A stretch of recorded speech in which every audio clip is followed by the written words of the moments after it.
El 19 de septiembre de 1985, a las 7:19 de la mañana, la Ciudad de México dejó de ser la misma en 120 segundos. El sismo tuvo una magnitud de 8.1 grados y destruyó más de 5.000 edificios. Las cifras oficiales hablan de 10.000 muertos. Los investigadores independientes dicen que fueron 40.000. Nunca sabremos el número exacto porque hubo zonas que quedaron selladas antes de que alguien pudiera contar los cuerpos. Lo que casi nadie sabe, lo que no aparece en ningún documental ni en ningún archivo de acceso público, es que el Aeropuerto Internacional Benito Juárez también fue golpeado aquella mañana, de una forma que nadie supo cómo explicar. No colapsó.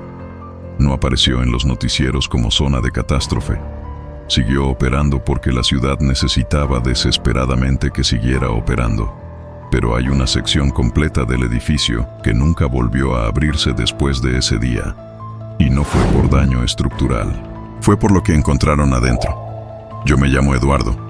Trabajé 17 años en el Aeropuerto Internacional Benito Juárez como técnico de mantenimiento nocturno. Entré a esa sección sellada. Vi lo que hay ahí.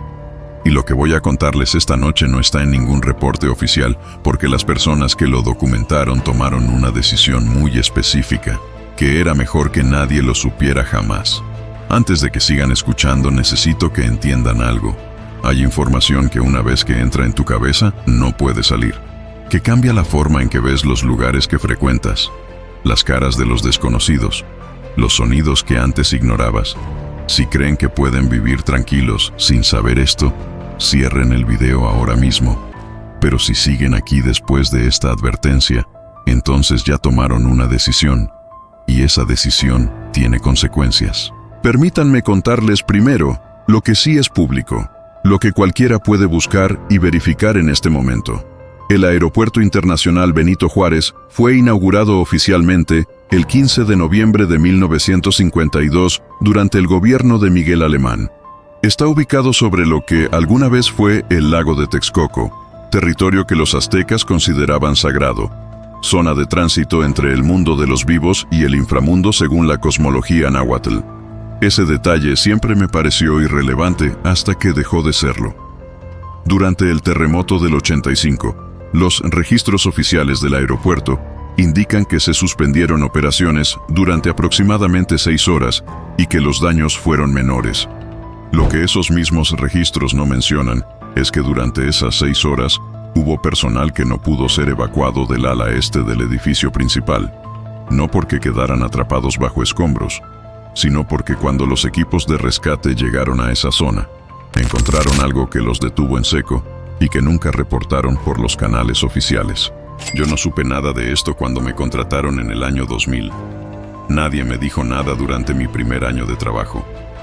El aeropuerto era simplemente el aeropuerto. Pasillos enormes, olor a combustible de aviación mezclado con café de las cafeterías, el ruido constante de los anuncios por altavoz, la vibración del suelo cada vez que un avión despegaba desde la pista 1. Me acostumbré a todo eso muy rápido. Lo que nunca me dijeron es que había zonas del edificio donde el turno nocturno no entraba. No porque estuvieran en mal estado, sino porque había una regla no escrita que ningún supervisor explicaba, pero todos respetaban. Mi primer supervisor se llamaba Don Beto. Llevaba 22 años trabajando en el aeropuerto cuando yo llegué. Era un hombre callado, eficiente, de los que hacen su trabajo sin hacer preguntas y sin dar explicaciones innecesarias. En mi primera semana me mostró las rutas de mantenimiento nocturno con un plano plastificado y desgastado que cargaba siempre en el bolsillo del overol. Me fue señalando cada zona, cada pasillo, cada sala técnica. Cuando llegamos al ala este del edificio principal, su dedo se detuvo en el borde del plano y no cruzó hacia ese sector. Le pregunté qué había ahí. Me miró un momento sin responder. Luego dobló el plano, lo guardó en su bolsillo y me dijo: «Esa zona no existe para nosotros. Sigue caminando». Durante 2 años seguí esa regla sin cuestionarla. Hay cosas que en un trabajo nocturno aprendes a no preguntar porque el silencio de los que llevan más tiempo que tú es suficiente respuesta. Pero en el año 2002, durante una noche de diciembre en la que el aeropuerto estaba casi vacío por las festividades, cometí el error que cambió todo. No fue por curiosidad, fue por un sonido. Un sonido que no debía estar ahí, que venía exactamente de la zona donde se suponía que no había nada. Un sonido que reconocí de inmediato, aunque no tenía ninguna explicación posible. Era el anuncio de un vuelo por el sistema de altavoces interno, en una sección que llevaba 17 años sellada. Esa noche de diciembre del 2002, yo estaba revisando el sistema de iluminación de emergencia en el pasillo H del edificio principal, que es el corredor largo que conecta las salas de abordaje nacionales con los módulos de migración internacionales. Era la 1:40 de la madrugada.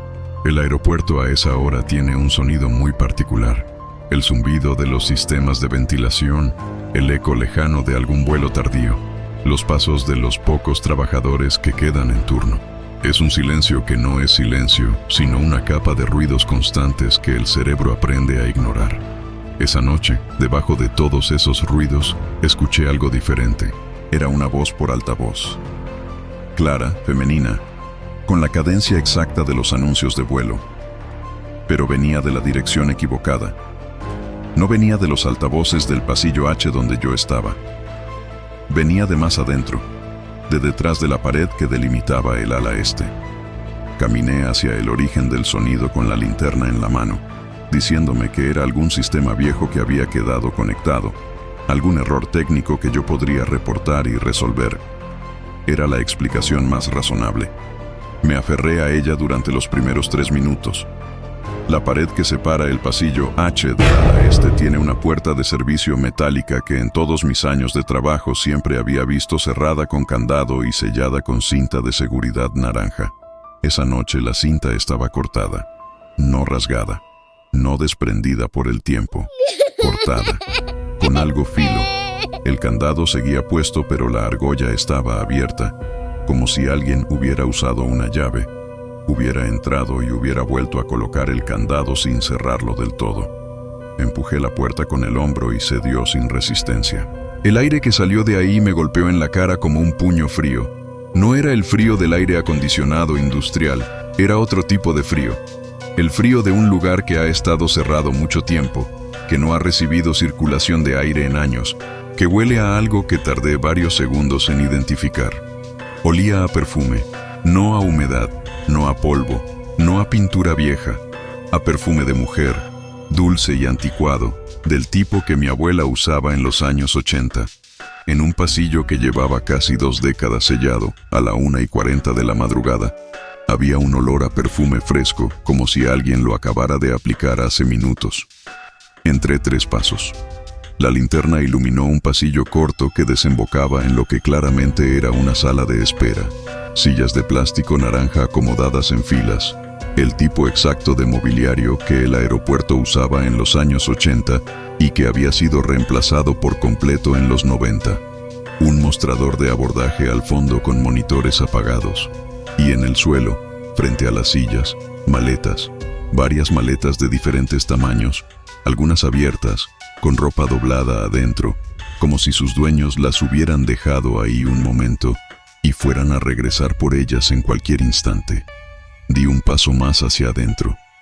El altavoz volvió a sonar, ahora más claro, directamente sobre mi cabeza. Y lo que dijo me heló la sangre. Vuelo 493, con destino a Monterrey. Favor de presentarse en puerta de abordaje 7. Embarque inmediato. Me quedé inmóvil en la entrada de esa sala, durante lo que debieron ser 30 segundos, pero que se sintieron como 10 minutos. El anuncio del vuelo 493 se había apagado y el silencio que quedó después era diferente al silencio del resto del aeropuerto. Era un silencio con peso, con textura, como si el aire mismo estuviera conteniendo la respiración. La linterna iluminaba las maletas en el suelo, las sillas naranjas vacías, el mostrador abandonado. Todo inmóvil, todo en su lugar. Demasiado en su lugar para un espacio que supuestamente llevaba 17 años sin que nadie entrara. Retrocedí hacia la puerta de servicio pensando en salir, en reportar lo que había encontrado, en buscar a don Beto o a cualquier supervisor que pudiera darme una explicación técnica de por qué un sistema de altavoces en una zona sellada estaba funcionando a las 2 de la mañana. Pero antes de que pudiera salir, la linterna iluminó algo que no había visto al entrar. En una de las sillas naranjas de la primera fila había una mujer sentada. Estaba de espaldas a mí, con el cabello oscuro recogido, vestida con ropa que no correspondía al año 2002. Llevaba un vestido de corte recto, color beige, con hombreras sutiles. Ropa de los años 80, perfectamente planchada, como si acabara de ponérsela. Me aclaré la garganta antes de hablar porque mi voz no quería salir. Le dije que el aeropuerto estaba cerrado en esa zona, que necesitaba acompañarme hacia las instalaciones principales. La mujer no respondió de inmediato. Tardó varios segundos en reaccionar, como si el sonido de mis palabras tuviera que recorrer una distancia muy larga antes de llegar a ella. Luego giró la cabeza lentamente hacia mí y me miró por encima del hombro. Su cara era completamente normal. 40 años aproximadamente, maquillaje discreto, una expresión de confusión genuina que en ese momento me pareció tranquilizadora. Me preguntó si ya habían anunciado su vuelo. Su voz sonaba ligeramente amortiguada, como cuando escuchas a alguien hablar desde el otro lado de una pared delgada. Le respondí que no había vuelos en esa zona, que esa sala llevaba años fuera de servicio. Ella frunció el ceño con una expresión que no era miedo sino incomprensión, como si yo estuviera diciéndole algo en un idioma que no dominaba del todo. Bajó la vista hacia su boleto de avión que sostenía en las manos, un boleto de papel. No una tarjeta de embarque impresa en computadora, sino el tipo de boleto físico con carbón que las aerolíneas usaban antes de la digitalización. Lo revisó con cuidado, luego volvió a mirarme y me dijo con una calma que todavía hoy me resulta imposible de describir, pero si mi vuelo sale a las 8 de la mañana del 19. Hoy es 19, ¿verdad? Salí de esa sala sin decir otra palabra. Caminé de regreso por el pasillo H con el paso controlado de alguien que no quiere correr porque correr significaría aceptar que hay algo de qué huir. Llegué a la sala de descanso del personal, me senté en una silla de metal y estuve ahí quieto durante 20 minutos procesando lo que acababa de ver. La mujer sabía la fecha, sabía el número de su vuelo. Estaba esperando un avión que debía salir a las 8 de la mañana del 19 de septiembre. El problema era uno solo, devastador en su simplicidad. En el año 2002, el 19 de septiembre era miércoles, pero ella no estaba esperando en el año 2002. Ella seguía esperando en 1985 y llevaba 17 años sentada en esa silla creyendo que su vuelo todavía no había salido. Volví a esa sala 3 noches después, no porque quisiera, sino porque no podía dejar de pensar en la mujer del vestido beige. Me había pasado esos 3 días buscando en internet todo lo que pude encontrar sobre el aeropuerto y el terremoto del 85. Encontré testimonios de rescatistas, reportajes de periódicos digitalizados, documentos de protección civil. Nada mencionaba incidentes en el aeropuerto más allá de la suspensión temporal de operaciones. Pero encontré algo pequeño, casi invisible, en un foro de aviación mexicana, donde alguien había publicado una lista de vuelos programados para el 19 de septiembre de 1985, que nunca despegaron. En esa lista estaba el vuelo 493, con destino a Monterrey, programado para las 8:05 de la mañana. El sismo fue a las 7:19. Esa segunda visita la hice con más preparación. Llevaba una grabadora de mano, una linterna de repuesto, y había memorizando cada detalle de la sala para poder comparar lo que encontrara con lo que había visto la primera vez. La puerta de servicio seguía igual, el candado sin cerrar, la cinta cortada. El aire frío y el olor a perfume anticuado me recibieron exactamente como la primera noche. Pero cuando iluminé la sala con la linterna descubrí algo que no esperaba. Ahora no había una sola persona. Había 4. La mujer del vestido beige seguía en su silla de la primera fila. Detrás de ella, en la segunda fila, había un hombre de traje gris con un portafolios sobre las rodillas. En la tercera fila, una pareja joven con una carriola vacía frente a ellos.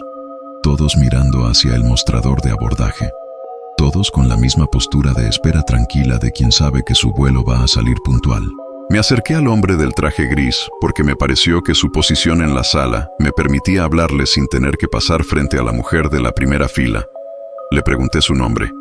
Tardó en responder exactamente lo mismo que había tardado la mujer, Esos segundos extraños como si el sonido viajara más despacio en ese espacio. Se llamaba Rodrigo. Viajaba a Monterrey por negocios. Cuando le pregunté la fecha me dijo 19 de septiembre sin dudar. Cuando le pregunté el año, por primera vez desde que entré a esa sala, algo cambió en la atmósfera.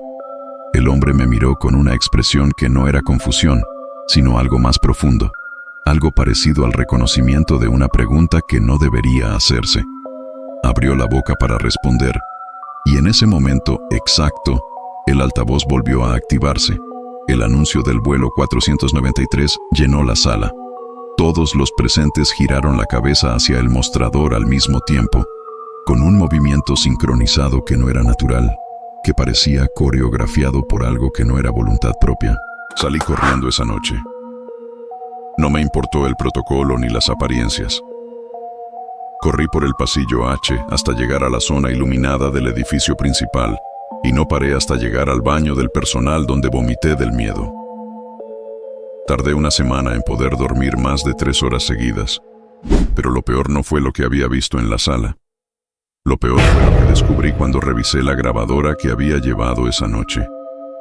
Había grabado todo el tiempo que estuve adentro, casi 8 minutos de audio. En la grabación se escuchaban mis pasos, mi respiración, mis preguntas. Pero las respuestas del hombre del traje gris no estaban. Donde debía estar su voz había un silencio limpio, sin estática, sin ruido de fondo. Como si el micrófono hubiera podido registrarme a mí, pero no hubiera podido capturar nada de lo que había del otro lado de esa conversación. Aquí viene lo que más me costó aceptar, lo que tardé meses en poder articular sin que la voz se me quebrara. 3 semanas después de mi segunda visita, llegando a casa después del turno de madrugada, vi a la mujer del vestido beige parada en la esquina de Eje 1 Norte con Fray Servando, a 4 kilómetros del aeropuerto. Eran las 5:30 de la mañana, la ciudad apenas comenzaba a despertar. Ella estaba exactamente igual que en la sala de espera. Vestido beige, cabello recogido, boleto de avión en la mano. Me miró desde la esquina opuesta con la misma expresión de confusión tranquila de la primera noche. Antes de que pudiera reaccionar, el semáforo cambió y cuando los autos avanzaron y volví a tener visibilidad de esa esquina, ella ya no estaba. Los rezagados del 85 no se habían quedado en el aeropuerto. Algunos ya habían encontrado la salida. Lo que siguió a esa mañana en Eje 1 Norte fue el periodo más difícil de mi vida. Y no lo digo como figura retórica, sino como descripción clínica de lo que me ocurrió. Empecé a verlos en otros lugares. No todos los días, no de forma predecible, sino con la lógica errática de algo que no obedece reglas que yo pudiera identificar. Los reconocía por 3 cosas: la ropa de época, esa forma de moverse ligeramente desfasada del ritmo del entorno, y el boleto de avión que casi todos sostenían en la mano aunque estuvieran en el metro, en un mercado, en la banqueta de cualquier colonia. Siempre el mismo boleto, siempre la misma fecha impresa. Los veía en el metro Terminal Aérea, lo cual tenía una lógica geográfica que podía aceptar, pero también los vi en Tepito, en La Merced, en Xochimilco, como si después de 17 años encerrados en esa sala de espera, algo los hubiera liberado y estuvieran recorriendo la ciudad que recordaban sin entender que la ciudad ya no era la misma. Pedí una reunión con don Beto 2 semanas después de ver a la mujer en la esquina. Le conté todo, no me interrumpió en ningún momento. Cuando terminé de hablar se quedó en silencio durante casi 1 minuto completo, mirando su café sin tomarlo. Luego me dijo algo que cambió la forma en que entendí todo lo que había vivido. Me dijo que yo no era el primero, que cada cierto tiempo, generalmente entre 5 y 10 años, algún trabajador nuevo encontraba la forma de entrar al ala este y que siempre pasaba lo mismo. Que los veían primero adentro, luego afuera, luego en sus casas. Me preguntó si alguno había entrado a mi departamento todavía. Cuando le dije que no, don Beto asintió lentamente y me dijo que entonces todavía tenía tiempo. ¿Tiempo para qué?, le pregunté. Para dejar de buscarlos, me respondió. Porque el problema no es que ellos te sigan a ti. El problema es que tú empiezas a seguirlos a ellos sin darte cuenta. Renuncié al aeropuerto 6 meses después. No de golpe, no de forma dramática, sino con el proceso normal de una renuncia voluntaria con carta y liquidación y apretón de manos. Pero la verdad es que no pude seguir trabajando ahí después de la noche en que encontré a uno de ellos sentado en la sala de descanso del personal, en la silla donde yo siempre tomaba mi café a las 3 de la mañana, revisando un periódico del 18 de septiembre de 1985, que no debería haber existido porque ese papel tendría que haberse desintegrado hace décadas. Me miró cuando entré a la sala y me preguntó si ya había llegado el avión. Le dije que no. Me dijo que ya llevaba mucho rato esperando. Asentí, salí de la sala, fui directo a Recursos Humanos y presenté mi renuncia esa misma mañana. Hay un punto en que el cuerpo toma decisiones que la mente todavía no ha procesado completamente, y ese fue mi punto. Lo que encontré años después, buscando en archivos digitalizados de periódicos de la época, fue esto. En el número del 23 de septiembre de 1985 del periódico Excelsior, hay una nota pequeña, de 3 párrafos, en la página 16, que habla de familias que buscaban a personas que supuestamente habían abordado vuelos en el AICM en la mañana del terremoto y de las que no habían vuelto a saber nada. La nota no da números exactos.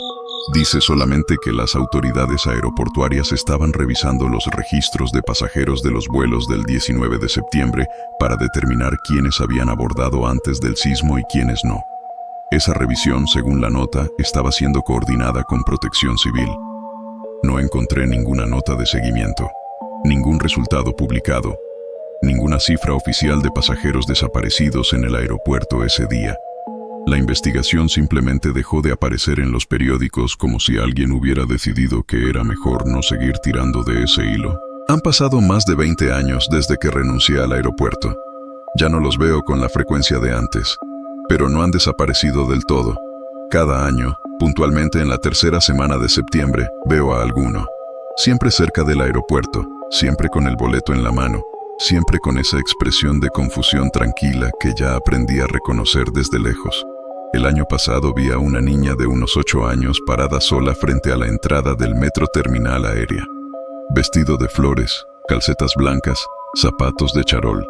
Sostenía un boleto de avión con las 2 manos como si fuera algo muy valioso que no debía perder.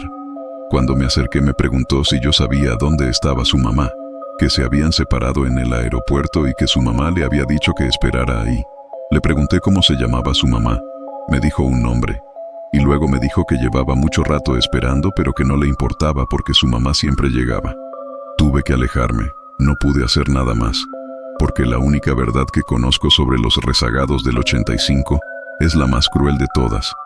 No puedes ayudarlos, no puedes decirles lo que pasó, no puedes liberarlos, solo puedes verlos y cargar con haberlos visto.